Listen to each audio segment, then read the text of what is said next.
የፖለቲካ ምድር መንቀጥቀጥ ተከስቷል።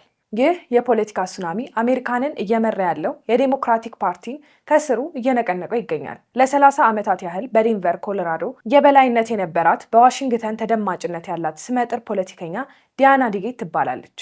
በአሜሪካ ኮንግረስ ውስጥ ለ15 ጊዜ ያህል የተመረጠችው የፓርቲው ጀርባ አጥንት ነበረች። ይህችን አንጋፋ ፖለቲከኛ ያፈናቀለቻት ወጣት ማን ትመስላችኋለች?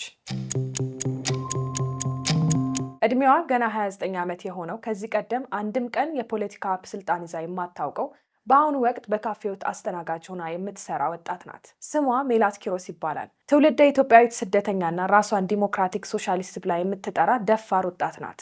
ይህ ተራ ሽንፈት አይደለም። ይህ ትልቅ የፖለቲካ ስርዓት መናድ ነው። በወረቀት ላይ ካየነው ይሄ ውድድር በፍጹም ሊደረግ የማይገባው ነበር። ዲጌት ገንዘብ አላት፣ ዝና አላት፣ የዋሽንግተን ባለስልጣናት ሙሉ ድጋፍ ነበራት። ነገር ግን የኮሎራዶ መራጮች ድምፅ ሲቆጠር ሜላት ኪሮስ በ6 በመቶ ልዩነት አሸንፋለች። ይህ ለምን ሆነ? ምክንያቱም በአሜሪካ ፖለቲካ ውስጥ መሬቱ እየተናደ ስለሆነ ነው። ያ የድሮ የሀብታሞችና የካፒታሊስቶች ፖለቲካ ለተራው ህዝብ መስራት አቁሟል። ልክ እኛ ሀገር ኑሮ ተወዶና የገበያ ዋጋ ኑሮ ተራው ሰው ኑሮ መረረኝ እንደሚለው ሁሉ በአሜሪካን መራጮች በባለስልጣናቱ ተስፋ ቆርጠዋል። ይህንን የህዝብ ቁጣ ደግሞ እነ ሜላትን የመሰሉ የግራ ክንፍ ታጋዮችን የፓርቲውን መስመር ለመቀየር በደንብ ተጠቅመውበታል። ዛሬ ይህች ኢትዮጵያዊት ወጣት እንዴት ይህንን ትልቅ የፖለቲካ ታሪክ እንደቀየረችና ይሄ የኮሎራዶ መፈንቅለ ፖለቲካ ለአሜሪካና ለዓለም ምን ትርጉም እንዳለው በዝርዝር እንመለከታለን። ነገሩን በደንብ ለመረዳት ቁጥሮቹን ማየት ያስፈልጋል። ዴንቨር የዴሞክራቲክ ፓርቲ የልብ ትርታ ናት። ከ1970 ዓ.ም ጀምሮ እዚህ ቦታ ላይ አንድም የሪፐብሊካን ፓርቲ አባል አሸንፎ አያውቅም። ትርጉሙ ምን መሰላችሁ? በዲሞክራቲክ ፓርቲ ውስጥ የውስጥ ውድድር ያሸነፈ ሰው ቀጥታ ኮንግረስ ይገባል ማለት ነው። ልክ እኛ ሀገር አንድ የፓርቲ እጩ መሆን በቀጥታ ማሸነፍ እንደሆነ ሁሉ ለ3 አስርት ዓመታት ዲያና ዲጌት ይህንን ከተማ እንደ ልቧ ትዘውረው ነበር። ማንም የሚነካት አልመስላትም። ነገር ግን በከተማ ውስጥ በህዝቡ ልብ ውስጥ ትልቅ ለውጥ እየመጣ ነበር። በቅርቡ የወጣ አንድ ጥናት እንደሚያሳየው በዴንቨር ከተማ 52 በመቶ የሚሆኑት መራጮች አሁንም ካፒታሊዝምን ጠልተው ሶሻሊዝምን ይደግፋሉ። ልብ በሉ፣ በአሜሪካ ትልቅ ከተማ ውስጥ ካፒታሊዝም አናሳ እየሆነ ነው። ሜላት ኪሮስ ይህንን የህዝብ ስሜት በደንብ አነበበች።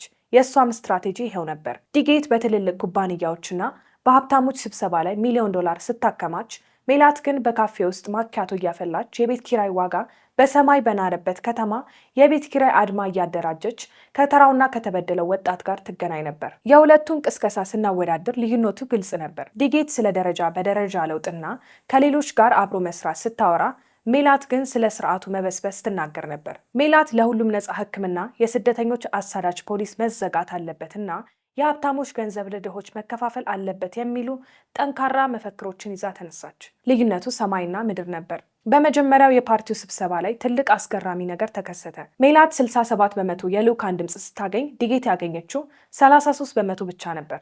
የፓርቲው መሪዎች ግን ይሄ ተራ ነገር ነው፣ በዋናው ምርጫ ህዝቡ ወደ ነባር መስመር ይመለሳል ብለው ናቋት። ግን ተሳስተው ነበር።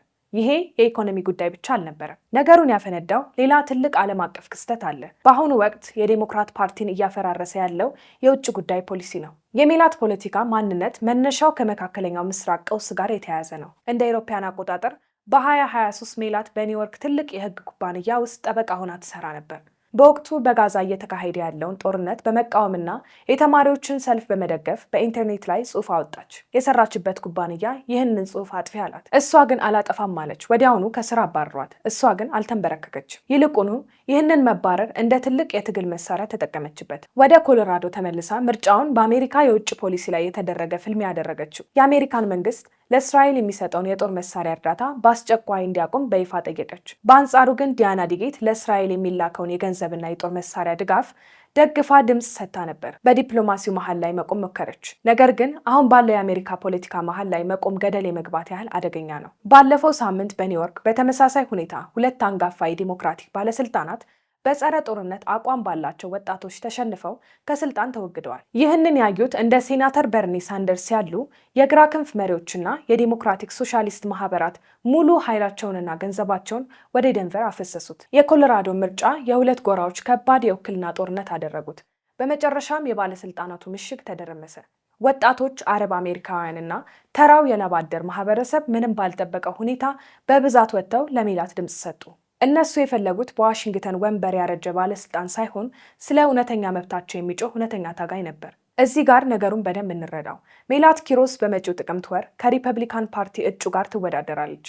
ነገር ግን በዚህ ከተማ የሪፐብሊካን ማሸነፍ የማይታሰብ ስለሆነ ገና በ29 ዓመቷ የዴንቨር ቀጣይ የኮንግረስ አባል መሆኗን አረጋግጣለች። ግን ይሄ ታሪክ ስለ አንዲት ወጣት ወይም ስለ ኮሎራዶ ወንበር ብቻ አይደለም። እያየን ያለነው ነገር ቢኖር የዲሞክራት ፓርቲ ባለስልጣናት ለዓመታት ህዝቡን የገዙበት ስርዓት ሲፈራረስ ነው። ድሮ ባለስልጣናቱ ህዝቡ ምርጫ ስለሌለው ሁሌም ለእኛ ድምፅ ይሰጣል ብለው ይከራከሩ ነበር። ያ ዘመን አከተመ።